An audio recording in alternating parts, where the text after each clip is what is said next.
Hi, this is Benjamin, founder of Farmagain. So today we are near Kambam Lower Camp. Right behind us is the Western Ghats. So this is once again a special farm, and I'll talk about what is special about this farm a little later. And this is Mr. Jayachandran, who is the owner of this farm. Yes. Hello, sir. How are you? Very fine. Okay. We have in the past posted a lot of videos.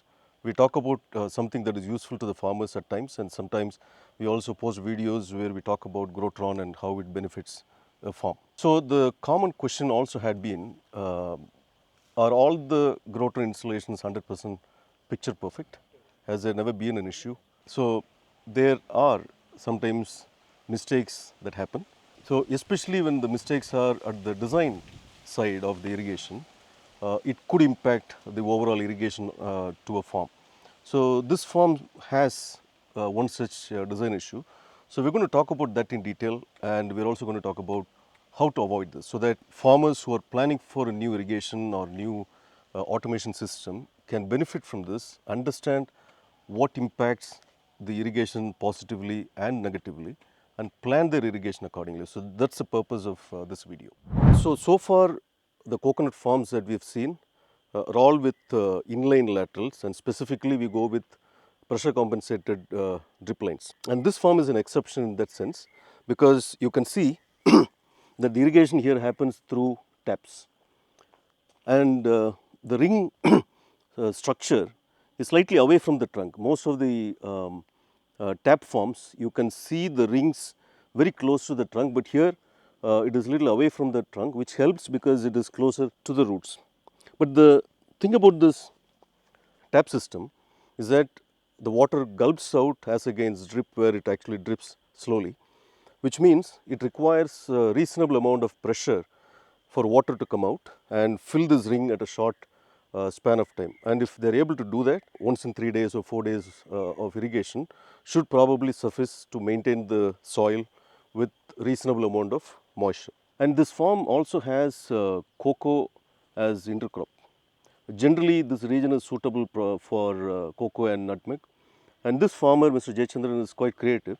So what he has done is, between every 2 coconut trees, he has planted 1 cocoa tree, and he uses the small tap.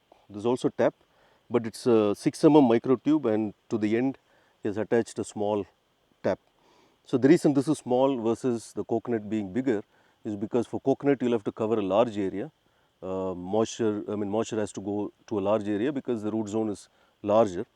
And for cocoa, you basically have a shorter area to be covered, therefore a smaller tap is sufficient. So that's a thought process the farmer had in his own design of this irrigation system. So this plant, cocoa, and this coconut, rather this whole plot, gets its water through a valve that is right here, right next to us.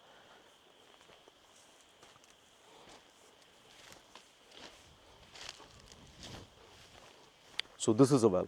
Now, where does this valve get its water source from? From the tank right behind us. So this is a valve structure to the plot, the plot where we are standing. This is a valve that carries water to this. So the coconut and cocoa that we saw are right behind me now. And the source of water to this, as I showed, is actually this tank. Now, these taps to get enough water, let's say there are some n number of trees, and all of them together, let's assume, requires about 20,000 liters of water. The few parameters that we need to keep in mind: one, the pipe itself should have that carrying capacity. Let's say if it is 20,000 liters per hour, it should have that much of carrying capacity. Number two, now I talked about a challenge in this farm. Now I'm going to explain the challenge. People who are specifically into gravity based irrigation, I really request them to watch this very carefully, and even for other people the information will be quite useful. So normally you have this ball valve, and this ball valve, how it opens when you now it is in closed position. So the ball that is inside this valve actually crosses this and closes the water supply. When you open this, what happens is the ball turns, and it is absolutely hollow inside, which means the inner diameter of the pipe and the inner diameter of the valve when it is open are both same. So the water in is equivalent to water out. But This solenoid valve or any solenoid valve does not work that way. What happens with the solenoid valve is that there is no ball to move inside. Therefore, there is a diaphragm, and the diaphragm moves upwards, and the water that gets into this valve goes through the diaphragm, lifts it, and through an inverted V shape comes out of this valve, which means there needs to be some pressure to push the diaphragm upwards and keep it up always so that the water can flow through easily. Now there is a minimum pressure required to lift the diaphragm up, and also there is a pressure required to keep it up in that up position so that the water can flow through this.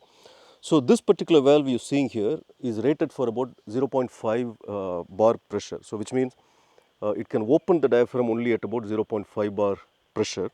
But then for it to efficiently push water out, that means in the quantity of water in equals the quantity of water out. If you want to get to that situation, this valve requires at least 1 bar pressure. But the distance or the vertical height between this valve and this tank is just about a meter or a little more than a meter, right? So why does that matter? This is where the actual science is. Every 10 meters of vertical height increases the pressure by 1 bar. So if the water tank was situated about 10 meters above this spot, this valve would have seen a pressure of about 1 bar. But unfortunately, this is only about a meter and a half tall from this place. So you can extrapolate that.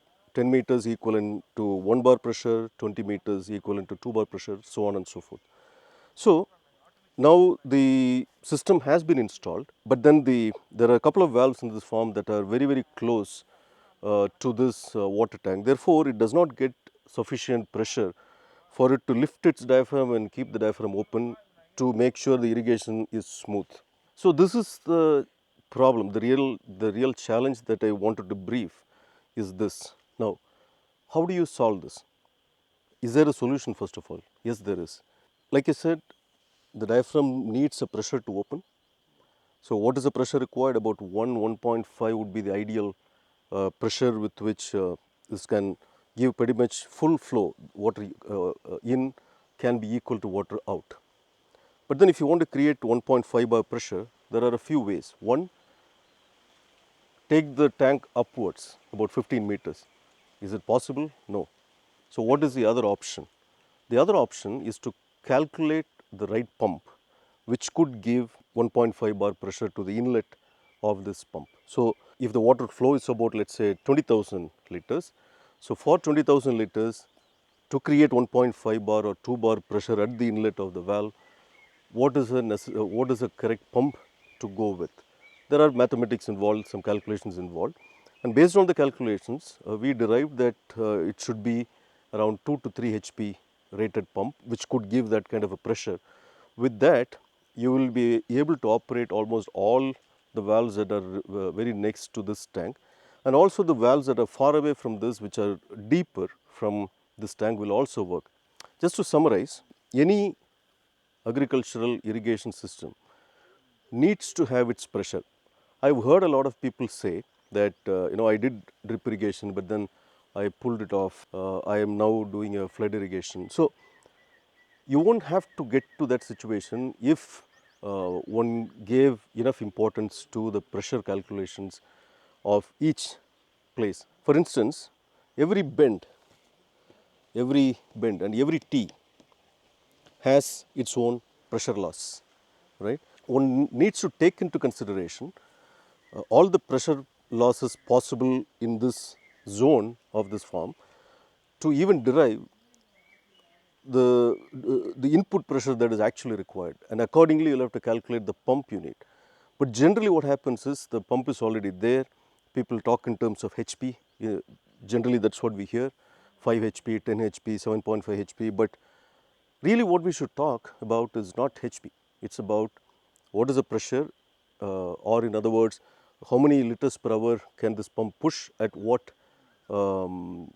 meters head. So that's the real language one should understand. So what is meters head? Simply put, the number of meters the pump can vertically push water out at a given liters per hour of output, right? So as long as we understand how to select a pump, what is the necessary head in meters that I need to think about, and what is the necessary flow rate in liters per hour. If I know these two parameters, I can pretty much do a perfect calculation of the right pressure and the right pump for that pressure. And if you take care of these two, the irrigation can be absolutely peaceful. So we talked about the pressure related issues in irrigation system. So my recommendation to farmers who are going in for fresh irrigation system, please do take into account the pressure calculations, the choice of the right pump based on the pressure you need. Please give adequate importance to getting those things right. And if you are able to get those right, and I'm sure your irrigation will be a very, very smooth journey. And coming back to this farm, as I started off with in this interview, we have pressure related issues in this farm because of the elevation, very low elevation from the water pond to this valve. Now, between Mr. Jayachandran and me, we have discussed several options. So, why don't you explain the way forward next for us to be able to correct these pressure issues? This farm is a totally off-grid farm where there is no electricity. So what basically structure we had earlier was or is we have a head water tank on a very elevated place, and from there on water on gravity is being distributed right across, and we have the regular tap systems for these coconut trees where the flow is high and we irrigate for about 1 hour's time. Now what happened is when we installed the new Growtron automation, we've just found out that the pressure was less and the water flow was less.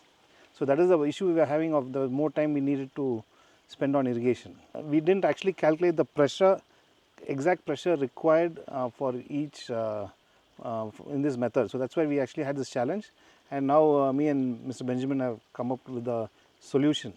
We're actually taking some steps like installing a solar pump, 1 or 2 HP or whatever the design team recommends, with a filter, and we're going to go for inline irrigation method, which will also cover the whole tree, around the tree, and we'll get adequate pressure for these walls.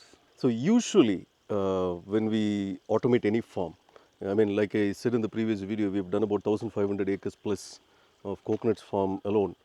But any farm we go to, first we start with the hydraulic design. The irrigation design engineer actually goes to the field and they start with basic design. But here, because there is tap irrigation and the decision at that point in time was to continue with the tap irrigation, the design team actually did not visit this farm. And if had they visited, we would have known the potential pressure issue right then. We could have taken corrective step even before installing Growtron. So that was a real miss. So now, like you said, we're going to change this to drip irrigation and pump is going to come.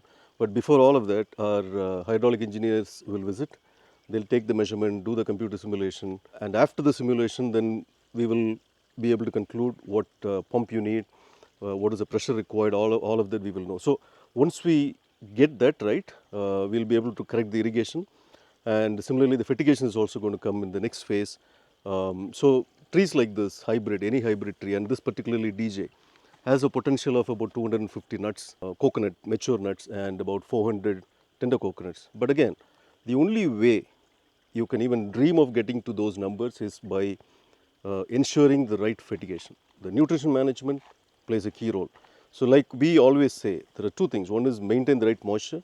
Number two, maintain the right nutrition. If you can do these two, subject to of course other natural conditions, you can dream to get to the genetic capacity of this plant. So in this form, we have these pressure issues.